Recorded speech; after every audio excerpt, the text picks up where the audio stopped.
Hello everyone, my name is Stephen Murray and I'd like to welcome you to another episode of The Gift of Giving. For those tuning in for the first time, this program features the non-profits here in the state of Nevada, those people who are giving back to our community and making it a brighter and better place. This week's guests represent the Crohn's and Colitis Foundation, the Nevada chapter, but if you're listening from out of state, please stay tuned because they have some 30 chapters in other states that may be of interest and of help to you too. So I'd like to welcome to the program, first of all, we have Renee Marshall. You're an ulcerative colitis patient and board president, and Kate Menig. You're the Associate Director of the Nevada chapter here. So welcome to our program. Thanks for being with us today. Thank you for having us. You're very, very welcome. So first of all, Renee, let's start with you. Can you give us a brief overview of the history of the Crohn's and Colitis Foundation and your mission?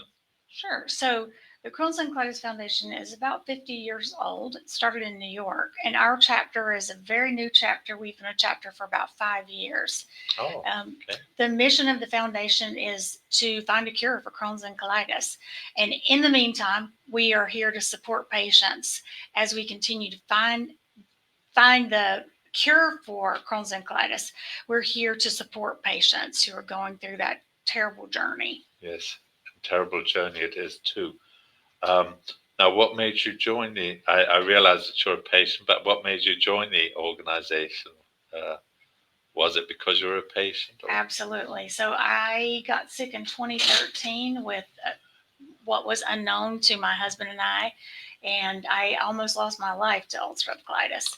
Wow. I ended up in the hospital for about 3 months on and off. I lost about 32 pounds in less than 32, or probably about 40 days, maybe. Very, very quick weight loss, terribly sick. And we found out that I had ulcerative colitis and had to have my entire colon removed. So I now live with what's called a J pouch. And a J pouch is actually being able to live my life without a colostomy bag. And that is thanks to the Crohn's and Colitis Foundation. The Crohn's and Colitis Foundation was instrumental in funding the research that went into the J pouch creation. And so when I got out of the hospital and was well enough to start volunteering, I got started with the foundation as a support group leader and then eventually joined the board and then became president. Wow, good for you. Well, congratulations. And you turned your tragedy into something positive by helping others and taking on the presidency of the Nevada chapter of this wonderful organization. So congratulations on that. You. And Kate, let's ask you, what made you join the organization and how long have you been the assistant director or associate director? Well, I have been volunteering with the organization for the last 5 years.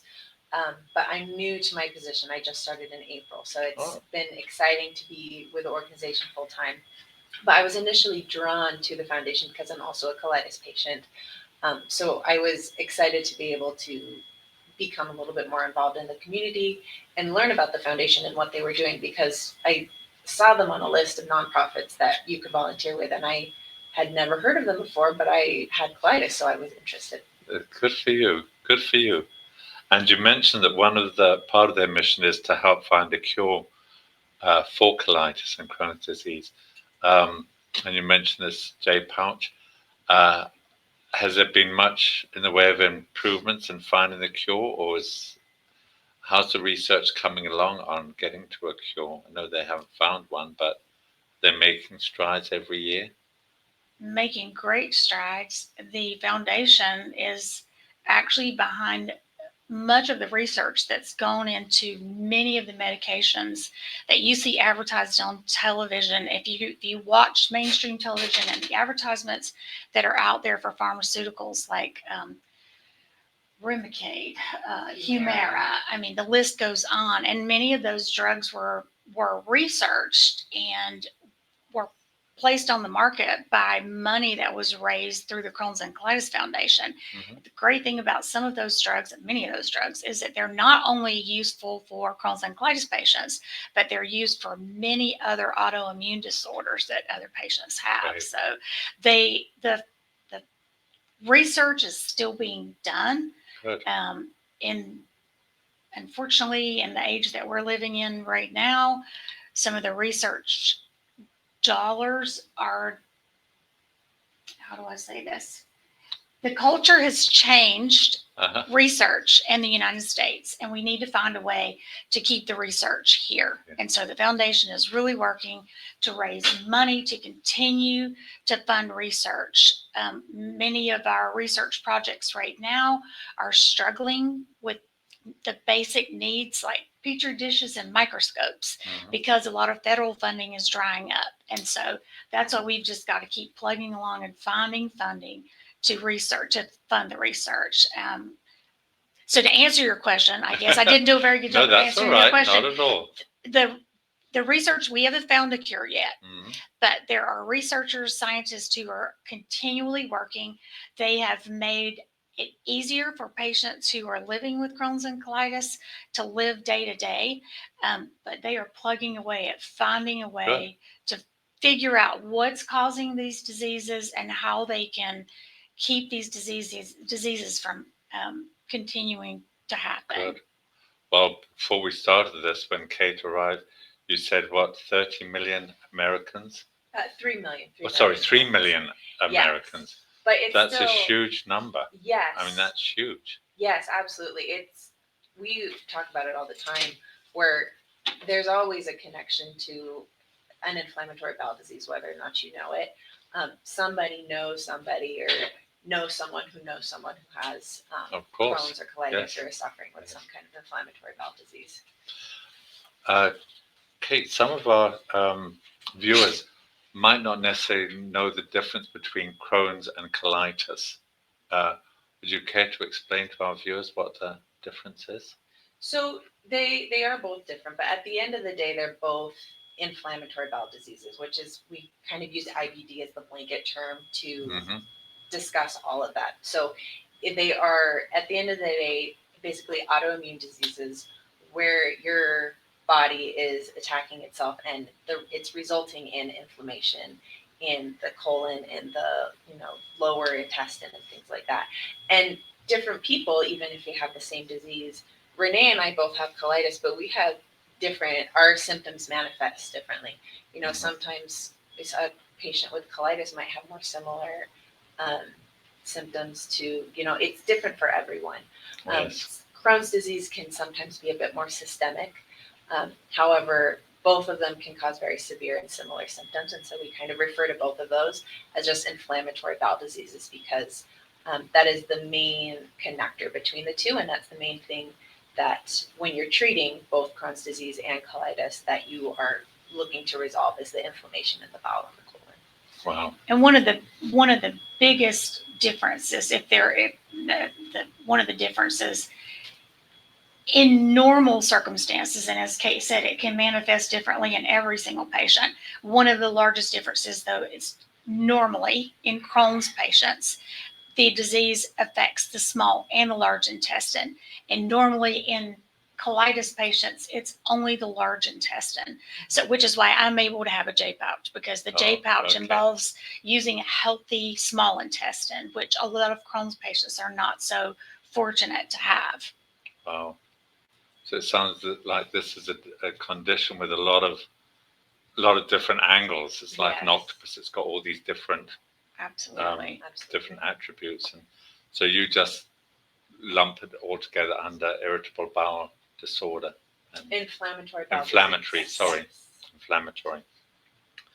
I noticed that you have a help center with answers to the questions, and this might be very important for viewers to go to their website. We'll give out the information later on, but they have a help center that answers questions in 170 different languages, which is huge. So you're really doing a good job of spreading the word throughout the world. So congratulations on that. When we come back, we're going to take a brief sponsorship break. When we come back, we'd like to talk about some of your programs that you have going. Please stay with us, folks. We'll be right back. Introducing Pacific Coast Capital, your partner in finance. We provide financing for your business. Speed, flexibility, and creativity are the foundation of our service. We'll help you navigate through change and opportunities. Our 90-plus years of experience ensures quick turnaround on loan decisions. Ride the wave to prosperity with us. Ready for new funding?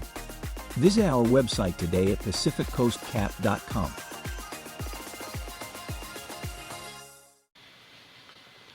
Welcome back, everyone, and I'd like to welcome back our guest representing the Crohn's and Colitis Foundation.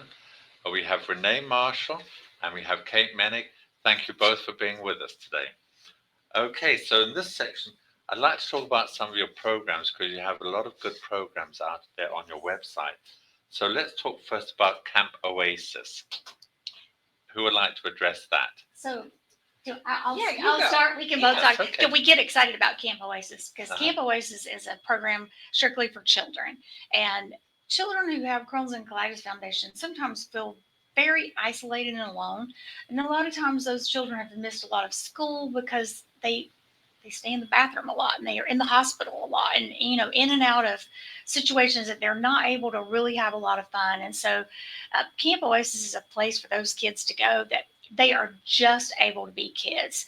We do not have a camp in Nevada, but our kids that are in Nevada go to the camp in California. Okay. So the camp in California encompasses children from Nevada, California, Arizona, and I think Washington.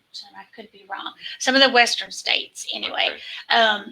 And they just go to camp and they just have a great week just being kids and being with other kids who are just like them. Okay. So they don't feel quite so alone. Exactly. And the beauty of Camp Oasis is because we're familiar with the disease, we're able to better assist whatever their Sure. specific needs may be. Mhm. So we are able to handle their medication. We're able to make dietary restrictions a little less inhibitory for the kids. A lot of our camp counselors we actually had 6 camp counselors who were volunteers involved within the Nevada chapter who went to Nice. camp this year. Nice. And they're all patients or they are family of patients. So they're really familiar with the disease and they can all just kind Cool. of be there and provide a really unique experience for Sure. kids who have these inflammatory bowel diseases. Nice. And every year there is a camp doctor, and that doctor is a gastroenterologist who volunteers his time to go. There are several nurses who are also gastroenterology nurses who volunteer every year like clockwork to go. Year before last, I got a chance to go to California with our executive director, Jennifer, and we were there to check children in just to see what it was like. Yes. We wanted to be part of the experience just for a Sure. day. And it was amazing seeing these kids checking in, but it was also very heart-wrenching because many of the children come in with chest this big full of medication or Oh, special shame. foods they have to eat or things that they need for ostomy bags, just their own toilet paper that they bring from home because they need those things. I mean, things that that if you're not a patient, you don't really think about children Mhm. having to deal with on a day-to-day basis. No. And the Camp Oasis counselors that volunteer and the doctors and the nurses are absolutely amazing at being there for those children. So they don't skip a beat that week, like Kate said, as far as if they have dietary restrictions, if they have medication they have to be on, doesn't matter how much medication they bring, there's a doctor there to make sure that it's administered correctly. Wow. Now, can these kids come back every year? Eventually, they got to age out, No, unfortunately. I realize that once they become adults. But yes, But if they come back. when they're 9, they We can love come back the when they're camp. 10. Yes. Okay. And many absolutely. times after they've aged out, they will then come back as camp counselors. They'll volunteer Cool. and come back as Of camp course, counselors. They give back from what they've Yes. received. So now, what age is it that they age out at? I believe that it is 14. I would have to double Okay. check that, but I believe That's that right. it's. I think you're probably right. Probably It's like a high 14. school age. So I think you're right. I think it's. And 14. when does this camp? It's once a year camp. If I'm hearing you Yes. correctly. California is once a year, but we have many different camps across the country. So June through usually the end of July, we have camps that are running, and we even have a virtual camp as well in case, maybe if there's a kid who's stuck in the hospital and they can't leave and go to camp, we still have virtual camp that they can log into and still have a good time with. Good. Now, is there a fee for them going to this camp? There is, and it's again different for every different. I know different camps are a little bit different depending on what they need. But we can always, we're always happy to talk with them. Yeah, absolutely. Sure. We have donors that sometimes will donate money just for camp. It's not, we don't really need that much money for camp for the kids that come Sure. because we don't have that many kids at this point. But if we saw that we were going to have that many kids, we would find a way to make sure that they're able to go to camp if they can't afford it. I think we had 6. There's this always year solutions. from We'll Nevada. always Yes. find solutions. Yeah. You had 6 kids going this year to the camp. And we would That's like more. fantastic. So Yes. if you're out there and you are a parent of a child, please reach out to us for Camp Oasis next year Sure. because it's not too early to start thinking about Yeah, it. never too I don't know if they've planned the dates for next year or not, but if they haven't, they're going to do that pretty soon. And Now, is there an application form? They have to go online and fill out an application form? Yeah, the Yes. easiest way is just to get in touch with myself or Jennifer or other volunteers because we'll get you exactly what you need and we'll make sure that we get that turned in. We Okay. have some wonderful volunteers who do Camp Oasis every single year, and they could probably tell you even better than me everything that you need. So Absolutely. we'll get you All right. exactly where you everybody's need to be. very Okay. enthusiastic about Camp Well, Oasis. Well, your phone number is going to be going out later along with your website, so hopefully you'll get some inquiries. There's also the campus connection, and is that something to do with college students or school students, or how Yeah, does that work? absolutely. Actually, Renee, you know some people. I do know a couple of college students who've gone out of state and they've needed assistance with whether it's medication, because sometimes college students or any student who's on a biologic drug, it has to be administered by a particular doctor or maybe an infusion center. And so the Campus Connection helps those kids make sure that they're connected in all the places they need to be. Okay, gotcha. Now you have some support groups as well. How do they work? Are they online, in person, one-on-one? How do your support groups work? So currently, we're still online since COVID because we used to meet in person, and then when COVID hit, we had moved online. But it seems that online has kind of worked better for everyone because, it's easy sometimes to fit something in when you just have to log on, or you can log in and listen to it while you're maybe running between things. So right now they're all online, and we hold a couple different ones, a couple different times throughout the month. But they're online, and you can always find all of them from our website. But we have different support groups for everything. We have national support groups for veterans and things like that. But we also have our local support groups for people within Nevada, support groups for kids and teens, support groups for caretakers. However, whatever your relation to Crohn's disease or colitis is, we have a support group to kind of help you through the ups and downs of how the disease can affect people. Okay. So, and it's on your website when they have these meetings, so people can again just go to your website and find out which support group. Yeah. And I did see that you did have a veteran support group, and do you have any veterans right now in Nevada that have signed up, or? I don't know that we have any within the Nevada chapter that I'm aware of. Somebody could be attending them and logging in online, and I don't know about. You don't know that they're veterans? No, I don't have any volunteers or anyone that I know of. But like I said, the foundation does a really wonderful job of making sure that there's a space for everyone within the foundation and having those resources available. I will say that I'm so sorry. The veterans support group would be one of the national support groups. Okay. So sometimes people who are attending those support groups online, we may not necessarily know that they live in Las Vegas or in Nevada, Gotcha. but we would love to know they're out there. Yes. So if we have veterans who are interested or who are attending those support groups, it would be great to have them reach out and connect with us locally, because there's just nothing like knowing other patients. It's like you just don't feel alone anymore when you're patient to patient.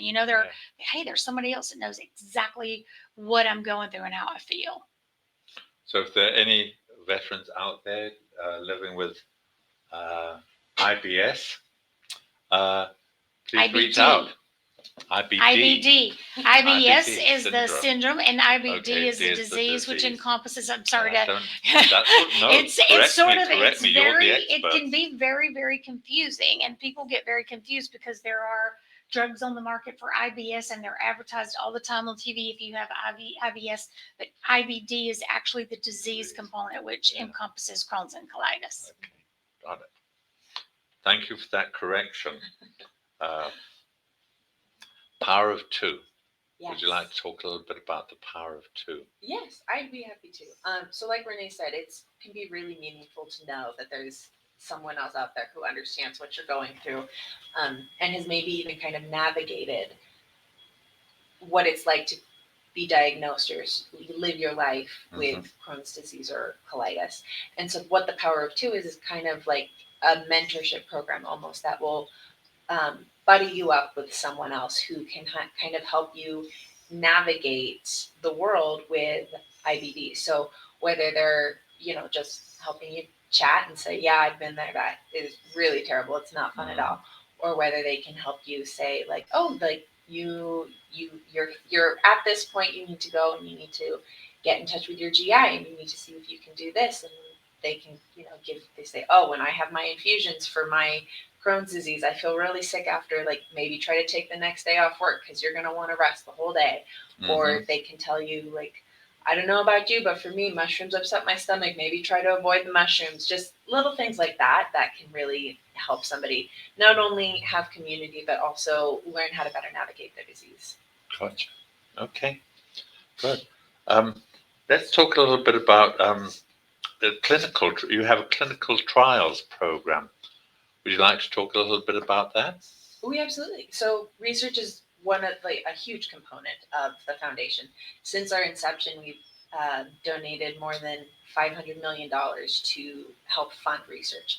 In 2024, we helped fund 299 research projects. And again, all of that just goes towards our mission of finding a cure for Crohn's disease and ulcerative colitis. And, of course, in the meantime, helping those who are living with the disease navigate it. But like Renee said before, if there is a big mainstream drug for treating ulcerative colitis and Crohn's disease, we've helped fund the research and helped fund the clinical trials that have put that drug on the market. Super. You guys are doing amazing work. Please stay with us, folks. We're just going to take another sponsorship break. We'll be right back. Budget deficits, national debt, presidential elections, government shutdowns, global conflicts in Europe, global conflicts in the Middle East, global pandemics, interest rates, rising inflation. Markets go up and markets go down for reasons nobody can control. Don't let the volatility of the stock market determine the quality of your retirement. Your financial strategy can make all the difference. I'm Joshua Dowden. At Priority Wealth Partners, your goals are our goals. We believe people can live better lives with smart financial education and knowledge. We work closely with clients to match strategy with individual needs. Our personal financial strategies have helped investors accomplish their goals while reducing market volatility, and we can help you too. You've worked hard to get where you are now. Your financial plan should work hard for you in retirement. Conveniently located in downtown Summerlin, my name's Joshua Dowden. Call me today for a free consultation. 702-808-6513. That's 702-808-6513.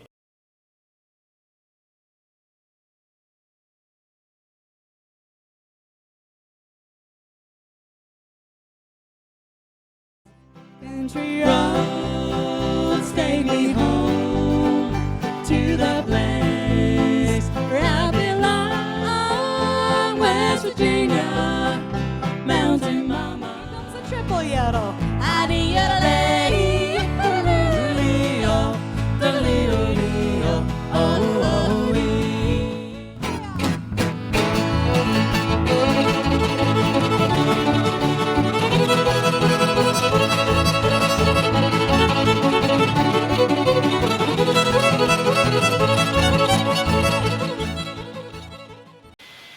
Hello everyone, thanks for staying with us and welcome back to this program with Crohn's and Colitis Foundation.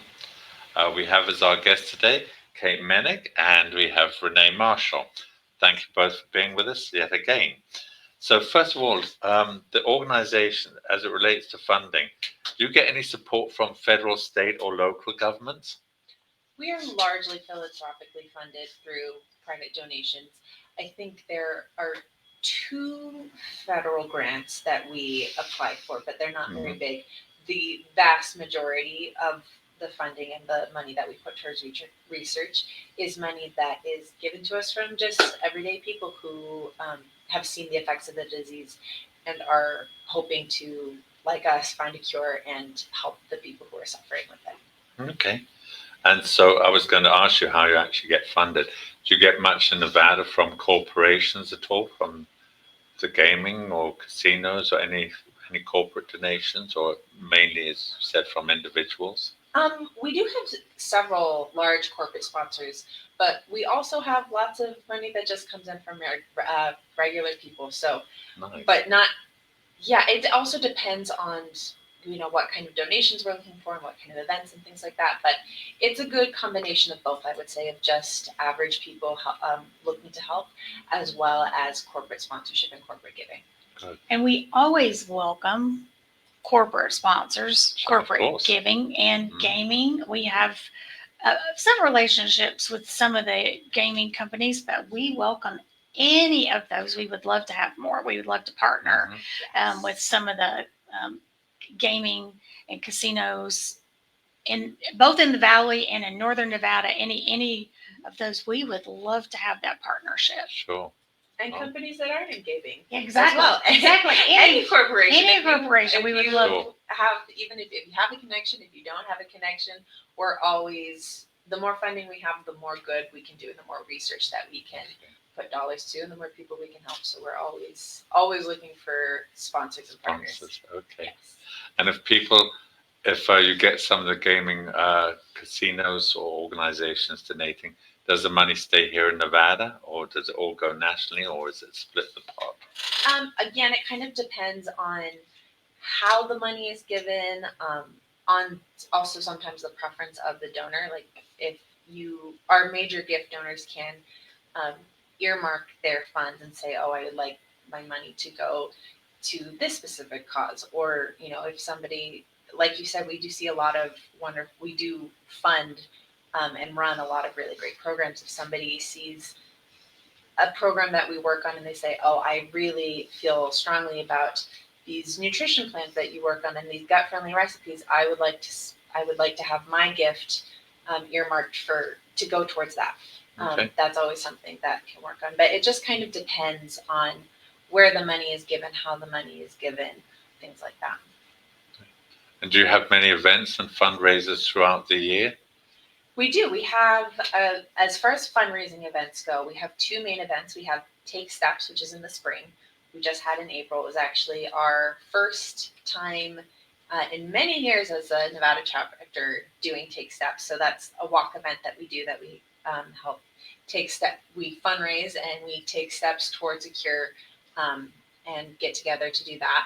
And then in the fall, we do a special event. It's called the Courage Ball. And we have that coming up in October this year. It'll be October 4th. Okay. And we do that in the fall. And that's going to be our 2 major fundraising events. But we always do small, fundraising campaigns throughout the year. Fundraising is a year-round endeavor, Sure. so we're always working Of course. on it. We have, patient events as well throughout the year. We have a patient event coming up August 24th. And that's a patient education event that we're there to kind of help patients understand their disease and how they can continue to live with it. And we'll have experts come and doctors and talk and have a panel and things like that. And where's that going to be held? You said August the 28th? The 24th, Sunday, 24th, August sorry. 24th. That will be at the Hilton Inn in Henderson off of Warm Springs. Mhm. And that will be, I believe it's from 12:30 to 4, but there's a couple different sections. So if you maybe want to come for the nutrition panel towards the end, you can certainly come for that. If you prefer to come to the new treatment section, you can also come for that. But we're Mhm. always happy to have you. It's free to come and join. So we'd love to see you there. There's more information on your website Yes. about that too. Yes, absolutely. Okay.